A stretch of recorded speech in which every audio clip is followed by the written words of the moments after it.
তাহলে আজকের বিষয়বস্তু কি হলো? মাদের কথার বিষয়ে আলোচনা হলো। কিসের বিষয়ে?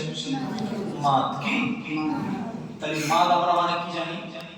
টান। মাদ মানে টান। মাদ মানে কি? টান।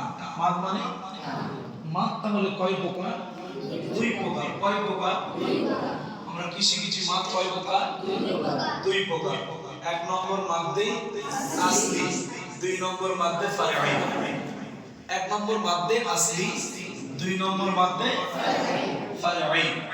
এবার আমরা জানবো যে মাদ্দে আসলি কাকে বলা হয়। মাদ্দে আসলি কাকে বলা হয়? একেবারে সহজ তারিফের দিকে খেয়াল করো। মাদ্দে আসলি তারিফ হলো হুরুফে মাদের পরে হামজা অথবা সাকিন না হওয়া। হুরুফে মাদের পরে হামজা অথবা সাকিন না হওয়া। বুঝবো কিভাবে? এটা তুমি বুঝে নাও। আলিফ মাদ্দা, ইয়া মাদ্দা, ও মাদ্দা, খাড়া জাবা, খাড়া জির, উল্টা পেশ। এরপরে আর কিছু থাকবে না। এরপরে আর কিছু থাকবে না।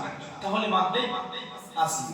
এরপরে যখন হামজা চলে আসবে, একই শব্দ চলে আসলে মাদ্দে মুত্তাসিল হয়ে যাবে। ভিন্ন শব্দ চলে আসলে মাদ্দে মুনফাসিল হয়ে যাবে। সাকিন যদি চলে আসে মাদ্দে লাযিম হয়ে যাবে। সেই জন্য সিম্পল খালি যখন আলিফ মাদ্দা, ইয়া মাদ্দা, ও মাদ্দা থাকবে, খাড়া জাবার, খাড়া জির উল্টা পেশ থাকবে, তখন হলো মাদ্দে আসলি। এর পরিমাণ কতটা জেনে নিই? এক আলিফ। এর পরিমাণ কতটা?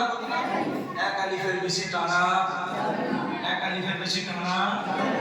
উদাহরণ আলহামদুলিল্লাহি রাব্বিল আলামিন। আলামিন এক আলিফ। আলামিন ওর পরে কিছু আছে? শুধু মাদ্দা। ওর পরে হামজা নেই, সাকিনও নেই, শুধু মাদ্দা আসলি। এক আলিফের বেশি টানা। আর রহমানির রহিম। আর রহমান মা। অনেকে কি করে? আর রহমানির রহিম। ভুল। কি? মাদ্দে আসলি এক আলিফের বেশি টানা